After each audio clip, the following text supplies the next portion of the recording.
أعوذ بالله من الشيطان الرجيم بسم الله الرحمن الرحيم ولا تحسبن الذين قتلوا في سبيل الله أمواتا بل أحياء عند ربهم يرزقون. درود بھیجے محمد والے محمد پر.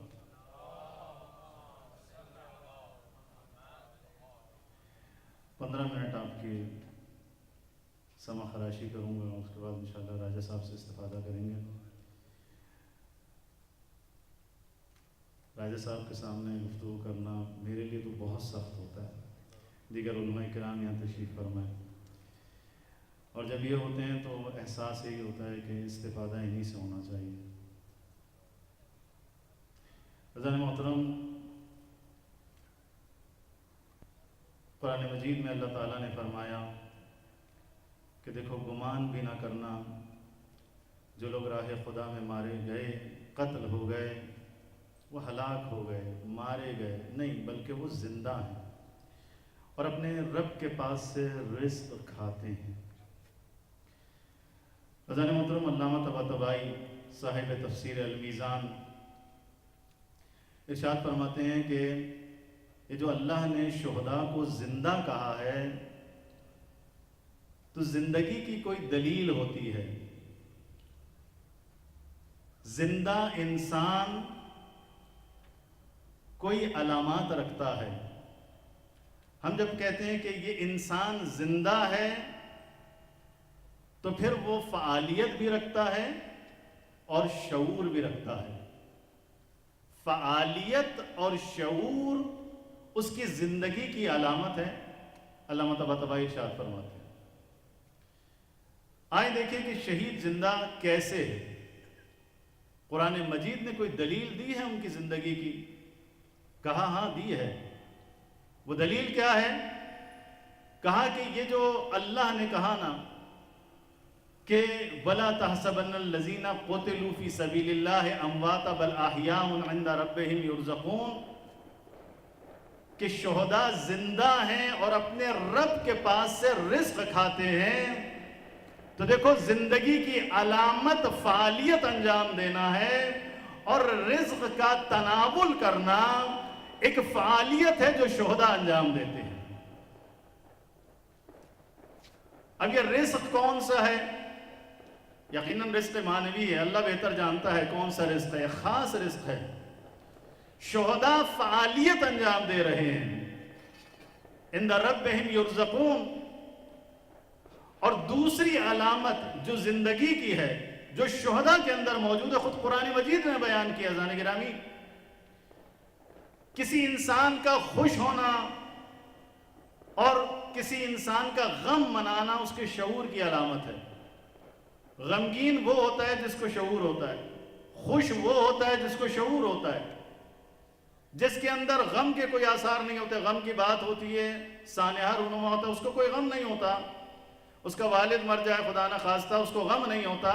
اس کا مطلب ہے اس کے اندر شعور نہیں ہے. اس کو کوئی خوشی کی بات میسر آئی لیکن خوش نہیں ہوا، شاید اس کے اندر شعور نہیں ہے. تو کہا کہ یہ جو قرآن مجید نے کہا کہ فرحین بما آتاہم اللہ من فضلہ ویستبشرون بالذین لم یلحقوا بہم من خلفہم اللہ خوف علیہم ولا ہم یحزنون، کہ یہ لوگ خوش ہیں اس بات پر کہ اللہ نے جو انہیں مقام شہادت عطا فرمایا ہے، اس بات پر وہ خوش ہیں اور بشارت دے رہے ہیں. جو پیچھے زندہ رہ گئے ہیں ان کو یہ بتلا رہے ہیں کہ اللہ خوف علیہم ولا ہم یحزنون، کہ انہیں نہ کوئی خوف ہے، نہ حزن ہے، نہ کوئی ملال ہے، بلکہ وہ اس جگہ پر بیٹھے ہوئے ہیں کہ جو عرش الہی کے نزدیک ترین مقام ہے، جہاں سے اللہ کا رزق تناول کر رہے ہیں. لہذا یہ جو فرحین ہیں، خوش ہو رہے ہیں، علامہ فرماتے ہیں کہ یہ خوش ہونا ان کی زندگی کی دلیل ہے اور ان کے شعور کی دلیل ہے. عزیزان محترم، جب جنگ احد میں صحابہ شہید ہوئے، مسلمان شہید ہوئے، تفاسیر کے اندر یہ احادیث موجود ہیں عزیزان گرامی. اور جب یہ شہداء پہنچے خدا کی بارگاہ میں تو ظاہر ہے کہ شہید کا مقام بڑا بلند ہے۔ ایک دفعہ خدا نے ان شہداء سے پوچھا کہ اے شہداء، اے میری راہ میں قتل ہونے والوں، یہ بتلاؤ کہ تمہاری کوئی اور بھی خواہش ہے، کچھ اور تمنا ہے، کچھ اور چاہتے ہو؟ اللہ سے شہداء مخاطب ہوتے ہیں کہ بار الہا، اب اس کے بعد اور کیا تمنا ہو سکتی ہے؟ خدایا تیری بارگاہ میں موجود ہیں، تجھ سے نزدیک ترین مقام پر موجود ہیں، تیرا رزق تناول کر رہے ہیں۔ بار الہا، جو نعمت عطا ہو سکتی تھی ان تمام نعمتوں سے لطف اندوز ہو رہے ہیں۔ بار الہا کوئی تمنا نہیں ہے، صرف ایک تمنا ہے۔ سنو، شہداء کے وارثین یہاں پر بیٹھے ہوئے ہیں، سنیں ان شہداء کی تمنا کیا ہے۔ وہ شہداء خدا کی بارگاہ میں عرض کرتے ہیں کہ بار الہا، اگر ہو سکے تو ہمیں دوبارہ سے دنیا میں بھیج دے۔ اللہ اکبر، اگر ہو سکے تو ہمیں دوبارہ سے دنیا میں بھیج دے۔ بار الہا، یہ جو تو نے مقام عطا فرمایا ہے، جب ایک دفعہ شہید ہونے پر اتنا مقام ہے تو اگر دوبارہ شہید ہو کر پلٹیں گے تو کتنا بڑا مقام ہوگا۔ اللہ کی آواز آئی کہ اے میرے شہداء، اے میری راہ میں قتل ہونے والوں، اے قربانی دینے والوں، میری راہ میں میرا امر تخلف ناپذیر ہے، تم دنیا میں پلٹ نہیں سکتے، یہ میرا اٹل فیصلہ ہے۔ کوئی اور خواہش؟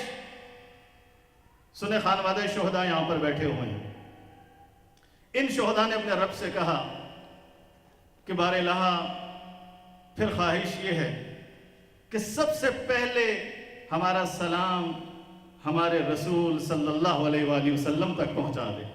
لیکن درود بھیجے محمد والے محمد پر۔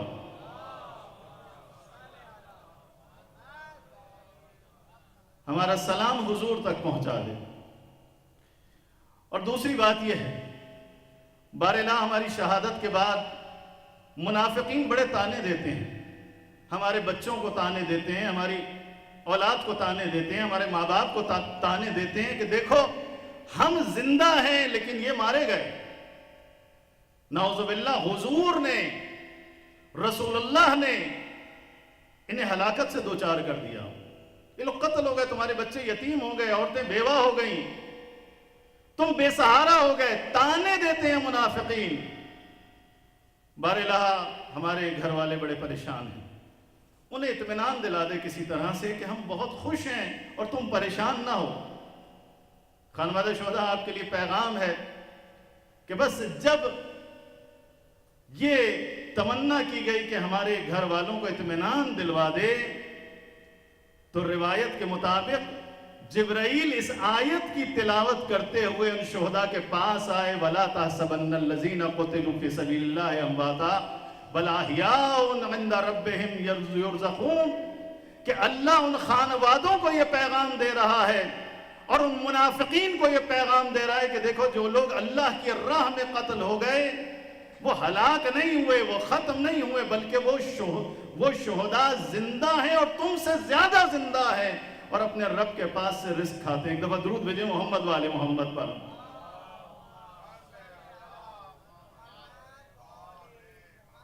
بس عزیزان گرامی، 4 منٹ میرے رہ گئے ہیں، میں ایک پیغام دوں گا۔ حامد بھائی نے بہت خوبصورت بات کی۔ میرا سلام ہو صاحبزادہ فضل کریم پر، میرا سلام ہو ان تمام اہل سنت شہداء پر، ان تمام شیعہ شہداء پر، ان تمام مظلوم شہداء پر کہ جنہوں نے اس وطن کی مٹی سے کیے ہوئے عہد کی پاسداری کی ہے۔ عزیزان محترم، شہید زندہ ہے، ایک دفعہ پھر ہمارا وطن انشاءاللہ امن کا گہوارہ بنے گا ان شہداء کے خون کی بدولت۔ حامد بھائی نے کہا کہ ہم شیعہ جو ہمارے اپنے شہداء ہیں ان کو اون کرتے ہیں، تو میں یہ عرض کروں گا حامد بھائی سے کہ حامد بھائی، آپ ہمارے دکھ سکھ کے ساتھی ہیں اور مشکل ترین حالات میں آپ ہمارے ساتھ کھڑے ہوئے، اور ہماری قیادت کا اور ہم سب کا یہ وعدہ ہے کہ انشاءاللہ ہم اپنے اہل سنت بھائیوں کے ساتھ تا دم شہادت انشاءاللہ کھڑے رہیں گے، چاہے اس راہ میں کتنی مشکلات ہمیں پیش آ جائیں۔ یہ سارے شہداء ہمارے ہیں۔ عزیزان محترم، آپ نے جب سیڑھیوں سے اترے ہوں گے تو آپ نے دیکھا ہوگا کہ شہید سلیم قادری کی تصویر بھی یہاں پر لگی ہوئی ہے، دیگر اور بین الاقوامی شہداء، اہل سنت شہداء کی تصویر بھی لگی ہوئی ہے۔ یہ ہمارے آرمی کے شہداء، ہمارے پاک وطن کے شہداء، ان کی تصویر بھی لگی ہوئی ہے۔ ہمارے لیے کوئی فرق نہیں ہے، شیعہ ہو یا سنی، اور یہی جذبہ الحمدللہ سنی اتحاد کونسل کے ہمارے قائدین اور جوانوں میں موجود ہے۔ میں اپنے شیعہ بھائیوں سے یہ عرض کروں گا، خانوادہ شہداء سے یہ عرض کروں گا کہ یہ ایک اعصابی جنگ اور ایک نفسیاتی جنگ شیعان حیدر کرار کے خلاف شروع ہونے جا رہی ہے اور شروع ہو چکی ہے۔ ایک طرف تکفیری ہماری ٹارگٹ کلنگ کر رہے ہیں، اور دوسری طرف ہمارے ادارے، ہمارے ناقبت اندیش حکمران ہمیں دیوار سے لگانا چاہتے ہیں،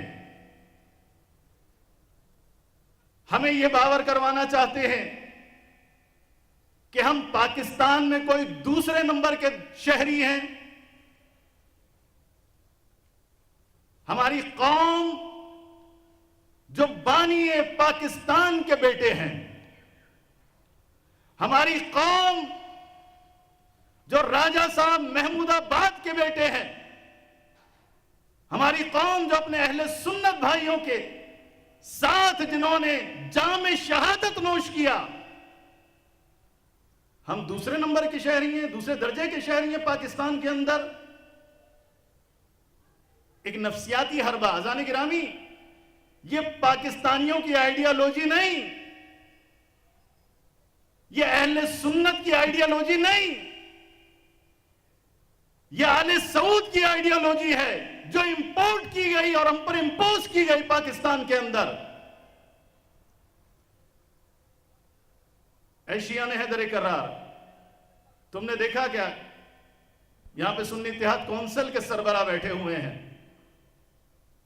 کروڑوں اہل سنت برادران کے دل شیعان حیدر کرار کے ساتھ دھڑکتے ہیں، اور ان سب کا ہم مقام یہ ہے کہ اس ملک کو کسی طرح سے استحکام بخشا جائے، فرقہ واریت، دہشت گردی کی افرید سے کسی طرح سے نجات ملے اس ملک کو۔ شیعان حیدر کرار، اس نفسیاتی جنگ میں ہمیں حوصلہ مند رہنا ہے۔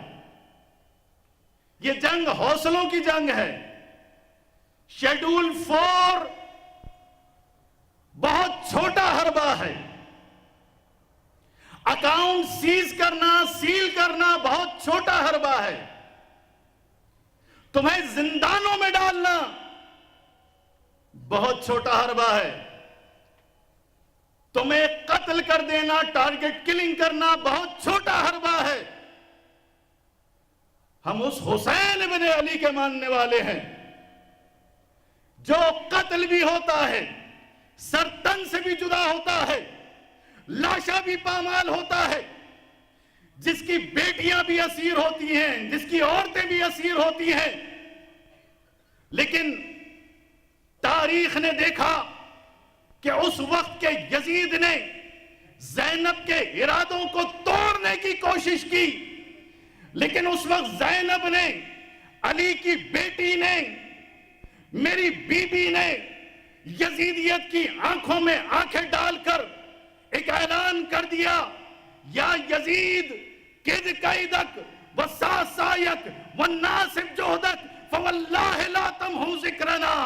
اے یزید، تو جتنی چالیں چلنا چاہتا ہے چالیں چل لے، تو جتنی طاقت استعمال کرنا چاہتا ہے طاقت استعمال کر لے، واللہ تو ہمارا ذکر مٹا نہیں سکتا۔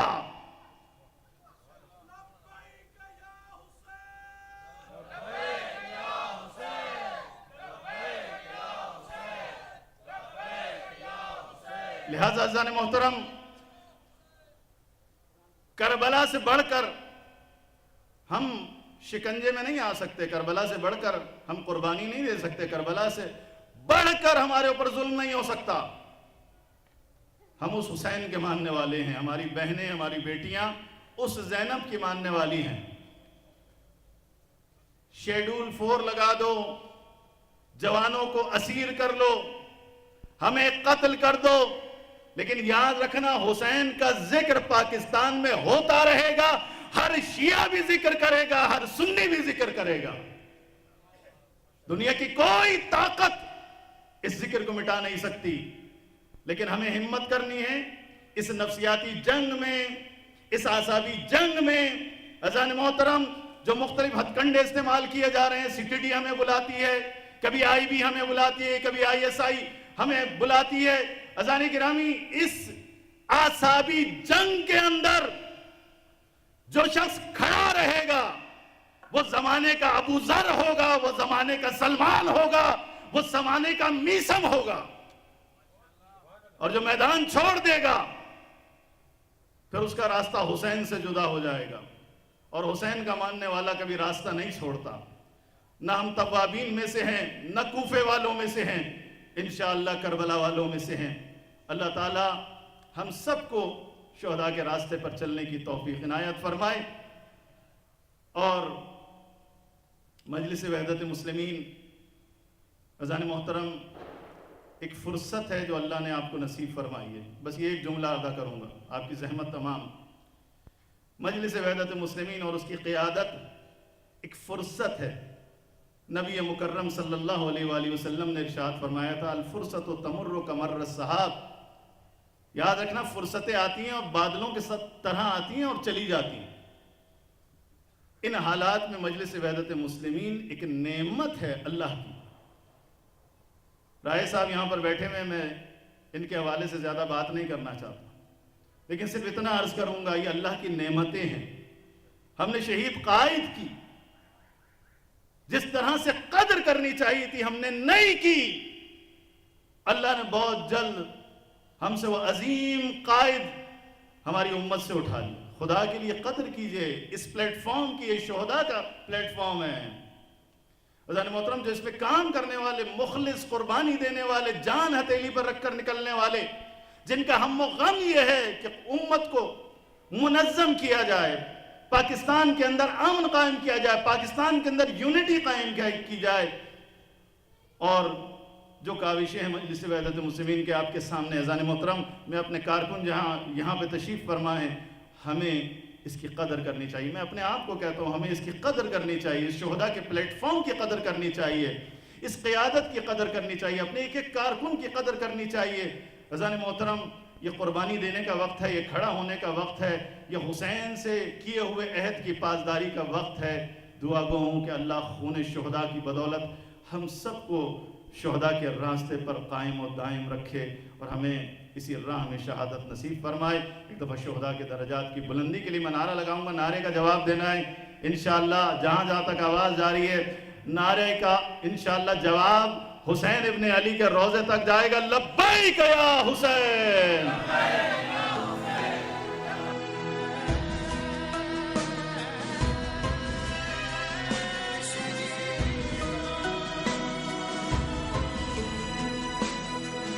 دین کا ثبات ہو